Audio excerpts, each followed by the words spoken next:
तो आज की इस वीडियो के अंदर मैं अमेरिकन हॉरर स्टोरीज के एपिसोड 5 और 6 को एक्सप्लेन करूंगा एंड ट्रस्ट मी ये दोनों ही एपिसोड इस पूरी सीरीज के बेस्ट एपिसोड्स हैं। एपिसोड 5 का नाम है बाल, जो कि बाल डीमन के ऊपर है, और यहाँ पर एपिसोड 6 का नाम है फेरल। और दोस्तों इन एपिसोड्स की जो IMDb रेटिंग है वो 7.5 स्टार्स आउट ऑफ 10 है। तो आप इमेजिन कर सकते हो कि ये कितने अच्छे हैं एंड आई हाईली रिकमेंड कि आप एंड तक इस वीडियो को जरूर देखना। इस बार आप बिल्कुल भी डिसअपॉइंट नहीं होने वाले हैं। और इससे पहले मैंने इसके 4 एपिसोड्स को एक्सप्लेन कर दिया है, तो अगर आपने उनको नहीं देखा है तो जाकर देख लेना। उनका लिंक आपको नीचे डिस्क्रिप्शन और पिन्ड कमेंट में मिल जाएगा। तो चलिए अब बिना किसी देरी के चलते हैं सीधा वीडियो की तरफ। एपिसोड 5 की शुरुआत एक कपल के साथ में होती है जिनका नाम लिव एंड मैट था। ये दोनों कई सालों से बेबी के लिए ट्राई कर रहे थे बट इन्हें सक्सेस नहीं मिल रही थी। कई सालों से ये दोनों IVF क्लिनिक भी आ रहे थे जहां पर डॉक्टर भी अब इन्हें नेगेटिव न्यूज दे देते हैं, जिससे लिव यहाँ पर काफी निराश तो हो जाती है बट वो हिम्मत नहीं हारती। लेकिन तभी इस क्लिनिक की रिसेप्शनिस्ट बर्नाडेट लिव को एक टोटम देती है जिसे वो फर्टिलिटी टोटम बोलती है। ये समैरियन फर्टिलिटी डीएटी का टोटम था जो बर्नाडेट की फैमिली में सालों से था। इस टोटम को इंटीमेसी के दौरान बेड के नीचे रखने से बेबी होने के चांसेस थे।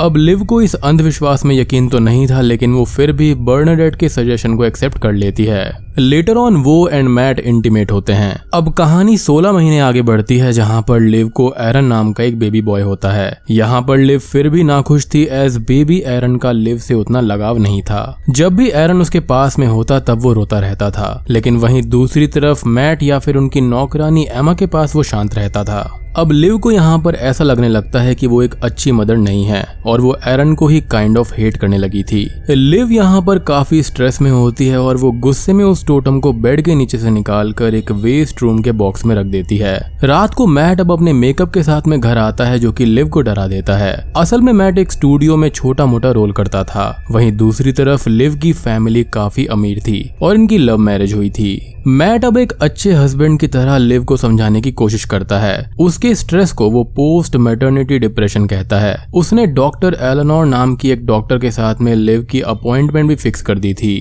यहाँ पर स्ट्रेस की वजह से रात में लिव को नींद नहीं आती। तभी उसे एरन के बेबी मॉनिटर पर एक डिमोनिक एंटिटी दिखाई देती है जो एरन के कर्ब के पास में खड़ा था। इसे देखकर लिव डर जाती है एंड चेक करने पर एरन के रूम में कोई भी नहीं होता।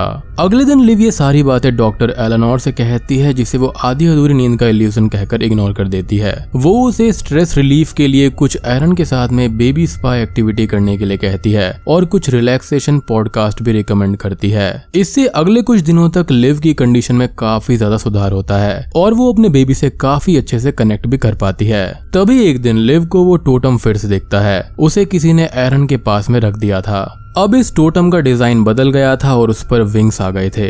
इस टोटम को देखते ही वो डर जाती है और इसे डिमोनिक कहकर घर से भाग जाती है। तभी लिव को बेसमेंट से कुछ आवाजें सुनाई देती हैं और देखने पर वहां पर काफी ज्यादा तोड़फोड़ हो गई थी। वहां पर एक नुकीली रॉड होती है जो कि उसके हाथ पर लग जाती है जिससे वो ब्लीड करने लगती है। इन सब से लिव फिर से स्ट्रेस में आ जाती है और सारा किस्सा मैट को बताने लगती है। मैट को अगेन ये लिव का इल्यूजन लगता है। उस रात लिव इंटरनेट पर टोटम के बारे में सर्च करने लगती है और वो टोटम किसी और का नहीं बल्कि बाल डीमन का था, जिसको कई जगह पर बील्ज़ेबब भी कहा जाता है जो कि किंग ऑफ फ्लाइज होता है। और इससे रिलेटेड मैंने ऑलरेडी एक मूवी एक्सप्लेन करी है जहां पर इसके बारे में काफी डिटेल में बात करी गई है। तो अगर आप उस वीडियो को देखने में इंटरेस्टेड हैं तो जाकर देख सकते हैं। उसका लिंक आपको नीचे डिस्क्रिप्शन में मिल जाएगा। खैर तभी उसे बेबी मॉनिटर पर फिर से एक विजन दिखता है और इस बार उसको एक साउंड भी सुनाई देती है। अब अगली सुबह पैनिक में लिव कल रात की ऑडियो क्लिप को एग्जामिन करने लगती है। उसे वहां पर ऐसा लगता है कि उसने सुना है कि ही इज माइन, वो मेरा है। मैट यहाँ पर लिव को समझाता है कि ऑडियो में कुछ भी नहीं है बट लिव सुनने के मूड में नहीं थी। लेटर ऑन डॉक्टर एलेनोर भी आकर लिव को समझाती है और उसको मेडिकेशन देती है। अब उसी रात मैट अपने कुछ दोस्तों को डिनर पर इनवाइट करता है क्योंकि उसे एक टीवी सीरीज में अच्छा रोल मिला था जिसका जश्न ये लोग मना रहे थे। अब डिनर के बाद में टाइम पास के लिए ये सभी लोग वीजा बोर्ड गेम खेलने लगते हैं। वीजा बोर्ड एक ऐसा गेम होता है जिससे आप गोस्ट या फिर डीमन से कांटेक्ट कर सकते हैं। अब गेम में सभी लोग किसी से कांटेक्ट करते हैं जहां पर लिव को फिर से वही मैसेज मिलता है कि he is mine, he is mine. मतलब कि इस घर में कोई ना कोई ताकत जरूर थी जो कि एरन को लेना चाहती थी। अब इसे देखकर लिव गुस्से में बोर्ड को तोड़ देती है और सभी के सामने रोने लगती है। मैट को ये काफी इंसल्टिंग लगता है और इन दोनों के बीच में काफी फाइट होने लगती है। अब अगली सुबह लिव यहाँ पर बर्नाडेट से मिलती है और उसे धमकाते हुए बाल डीमन से छुटकारा पाने का रास्ता पूछती है और वो यहाँ पर काफी सरप्राइज्ड हो जाती है क्योंकि उसको नहीं लग रहा था कि ये काम करेगा। अब यहाँ पर बर्नाडेट की जो फैमिली है वो इस पर यकीन रखती थी, इसलिए उसके पास एक सोल्यूशन भी था। वो लिव को एक एंशिएंट बुक एंड डैगर देती है और डीमन भगाने का एक रिचुअल भी बताती है, बट ये रिचुअल काम करेगा इसकी कोई भी गारंटी नहीं थी। रात को लिव घर में रिचुअल करने लगती है और उस टोटम पर अपना खून डालती है। उसे अब जोर जोर से कि वो मेरा है आवाज सुनाई देने लगती है और उसी टाइम पर मैट वहां पर आता है और वो शौक में लिव को रोकने लगता है, लेकिन लिव यहाँ पर एक्सीडेंटली मैट के सीने में डैगर घुसा देती है।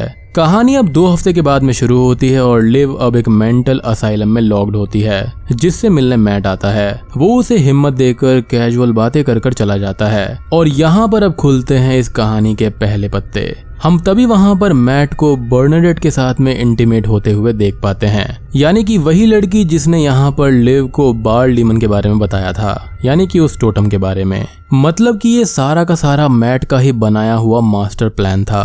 बर्नाडेट उसकी गर्लफ्रेंड थी और उसने ही लिव को फेक टोटम दिया था और उसका ब्रेन वॉश भी किया था। उसकी फैमिली हिस्ट्री जो थी वो पूरी झूठी थी। मैट के सभी दोस्त भी इसके अंदर शामिल थे। उन्होंने ही एरन के बेबी मॉनिटर को हैक करके विजन्स डाले थे। बेसमेंट में तोड़ फोड़ भी उन्होंने ही करी थी और उन्होंने ही वीजा बोर्ड गेम खेलकर मैसेज बनाया था और ऑडियो भी उनका ही बनाया हुआ था। और यहाँ पर वो जो डॉक्टर एलेनोर थी वो भी फेक थी। लिव एक रिच फैमिली को बिलोंग करती थी एंड उसके पास में बहुत सारा पैसा था। असल में मैट यहाँ पर उसे पागल डिक्लेयर करके डिवोर्स सेटलमेंट के पैसे से लाइफ एंजॉय करना चाहता था। ये सभी लोग मैट के घर पर पार्टी कर रहे होते हैं कि तभी लाइट्स अचानक से फ्लिकर होने लगती है, क्योंकि यहाँ पर बात इससे बहुत ज्यादा गहरी है। और यहाँ पर इस बार रियल में ही बाल डीमन आता है और एक एक करके सबको मार डालता है और मैट इस चीज को पैनिक में देखता रहता है। पुलिस भी आकर उसे मर्डर केस में अंदर डाल देती है। अब जैसे कि उसने यहाँ पर लिव को पागल घोषित करने की कोशिश करी थी, ऐसे ही वो अब मर्डरर बन गया था। अब कुछ दिनों के बाद में लिव उससे मिलने जेल में आती है। मैट उसके सामने इनोसेंट होने का नाटक करता है, उसे बेल करवाने के लिए भी बोलता है, लेकिन लिव सिर्फ मुस्कुराते हुए वहां से चली जाती है। नाउ लेटर दैट नाइट हम लिव को एरन के साथ में खेलते हुए देखते हैं, जहां पर उसके सामने अब बाल डीमन आता है। बाल डीमन ये कहता है कि अब मुझे आजाद कर दो। और दोस्तों अब यहाँ पर खुलते हैं असली पत्ते। असल में बर्नाडेट का जो टोटम था वो काम कर गया था। लिव को एक बेबी मिला था जिसके पीछे रियल में ही बाल डीमन था।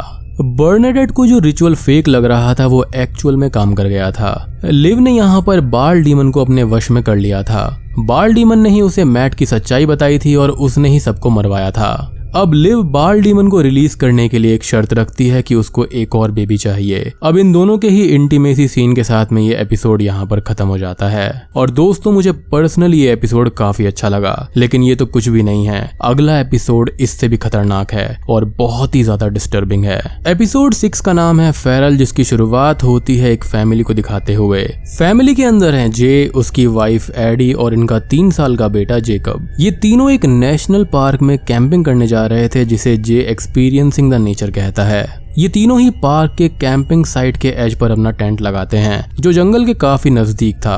अब रात में एडी को टेंट के पास में कुछ नॉइज सुनाई देती है, जिसे जे इग्नोर करने के लिए बोलता है। अब अगली सुबह जे जेकब के साथ खेलते हुए झील के पास में जा रहा था। जाते टाइम जे जेकब के गले में अपना बॉय स्काउट टीम का कंपास डालता है। एडी यहाँ पर नेचर्स कॉल के लिए गई थी, लेकिन जब वो वापस आती है तब उसे खून के कुछ धब्बे दिखाई देते हैं। उन्हें वो फॉलो करती है तो वहाँ पर उसे एक हिरन लटका हुआ दिखाई देता है। जेकब यहाँ पर खेल खेल में गायब हो जाता है, जिसे जे अब पैनिक में ढूंढने लगता है। एडी को भी ये न्यूज मिलती है और ये दोनों ही अपने बच्चे को ढूंढने लगते हैं, बट जेकब उनको कहीं पर भी नहीं मिलता। यहाँ पर अब पुलिस, फॉरेस्ट रेंजर आकर ढूंढते हैं, बट जेकब कहीं भी नहीं मिल रहा था। कहानी अब 10 साल आगे बढ़ती है और जे एंड एडी का डिवोर्स हो चुका था। जे अब अकेले रहता था और अपने बेटे की खोज उसने अभी भी जारी रखी थी। जे से मिलने अब बर्च नाम का एक हंटर आता है। जो कि ये क्लेम करता है कि जेकब अभी भी जिंदा है। वो जे को एक टीनेजर बॉय की इमेज दिखाता है जो कि 12-13 साल का लग रहा था। उसने उस इमेज को जंगल के बियर कैंप फुटेज से निकाला था और वहां पर उसे एक बॉय स्काउट कंपास भी मिला था और इसलिए ही बर्च को ये लगता है कि वो लड़का यहाँ पर जेकब होगा। उस जंगल में सालों से इल्लीगल गांजे के खेत थे जिसे ड्रग ट्रैफिकर्स उगा रहे थे और बर्च को यहाँ पर यह लगता है कि इन्हीं लोगों ने जेकब को किडनैप किया होगा। जे अब सालों बाद एडी से मिलता है और उसे सारी स्टोरी बताता है। एडी अब अपनी लाइफ में आगे बढ़ चुकी थी और वो जे को भी आगे बढ़ने की एडवाइस देती है। इन दोनों के बीच में जेकब वाले हादसे के बाद में काफी मिसअंडरस्टैंडिंग हो गई थी, लेकिन जे के काफी इंसिस्ट करने पर एडी यहाँ पर मान जाती है। वो बर्च को $10,000 देती है ताकि वो ट्रैफिकर से कांटेक्ट कर सके। ये तीनों अब जंगल में ट्रैकिंग करते हुए जाते हैं। ये अब फॉरेस्ट रेंजर स्टैन वोगल के पोस्ट पर आकर रुकते हैं जिन्हें स्टैन पहचान जाता है। वो बर्च की स्टोरी सुनकर उसको डांटता है तो उसे क्लियरली लग रहा था कि जेकब मर गया है। वो जे एंड एडी को भी वापस जाने के लिए बोलता है बट ये दोनों पेरेंट्स यहाँ पर अड़ गए थे। स्टैन उन्हें वार्न करते हुए ये कहता है कि जंगल में ट्रैफिकर से भी खतरनाक कई चीजें हैं जो कि वो ऑफिशियली नहीं बता सकता। वो जेकब के मिसिंग नाइट से जुड़ी हुई अपनी एक स्टोरी बताता है। उस रात को वो ड्यूटी पर था और तभी उसके पोस्ट के आसपास कई सारे बिग फुट के निशान दिखाई दिए थे। किसी ने उस पर पीछे से हमला किया था इसलिए वो बेहोश हो गया और जब उसको होश आया तब उसने किसी को एक बच्चे को उठाकर ले जाते हुए भी देखा था बट वो यहाँ पर श्योर नहीं था। वो फिर भी जे एंड एडी को ट्रैफिकर्स के पास ना जाने के लिए बोलता है बट वो नहीं मानते। अब जब ये तीनों उन ट्रैफिकर्स की लोकेशन पर आते हैं तो ये डर से कांपने लगते हैं। वहां पर सभी लोग पहले से ही मरे हुए थे, उन्हें किसी ने बुरी तरह से मार डाला था। बर्च इसको देखकर अपनी गन निकालता है क्योंकि वो भी बहुत ही ज्यादा कंफ्यूज्ड हो जाता है। असल में ये उसका प्लान था और उसी ने यहाँ पर फेक फोटो और कंपास बनाया था। वो इन दोनों को यहाँ पर मार कर उन पैसों के साथ में भागने वाला था जिसके अंदर ये ट्रैफिकर्स भी शामिल थे, लेकिन इनको किसी ने मार दिया था। असल में वो इन दोनों पेरेंट्स को इमोशनली एक्सप्लॉइट करना चाहता था, लेकिन तभी वहां पर एक बॉडी अचानक से ही जिंदा होकर बर्च पर हमला कर देती है और उसको काटने लगती है और वहां पर ऐसे कई सारे क्रीचर्स थे।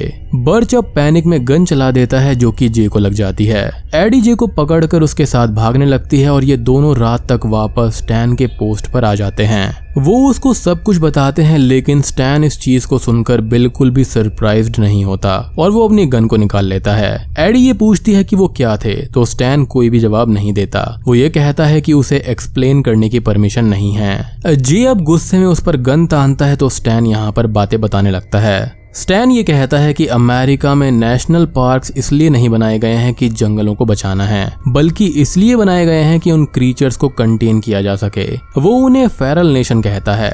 और अब यहाँ पर बात करें फेरल के बारे में तो इसका मतलब होता है लिविंग वाइल्ड। अब सदियों से अमेरिका के सभी जंगलों में ऐसे क्रीचर्स रह रहे थे जिसे मिलिट्री सीक्रेटली मॉनिटर कर रही थी। जब जेकब मिसिंग हुआ था तब नेशनल आर्मी को बुलाया गया था एज गवर्नमेंट को पता था कि ये फेरल पीपल का ही काम है। तब आर्मी ने उन्हें हंट किया था और स्टैन का अभी भी मानना था कि जेकब मर गया है। ये स्टोरी सुनने के बाद में जे निराश होकर उसकी गन उसको वापस दे देता है।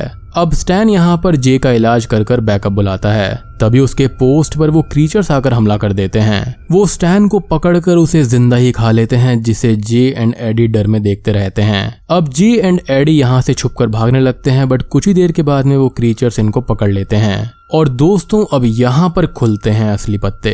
तभी उनके सामने उसको टीनेजर जेकब दिखता है जो कि हड्डियों के थ्रोन पर बैठा हुआ था। उसके पास में बॉय स्काउट का कंपास भी था।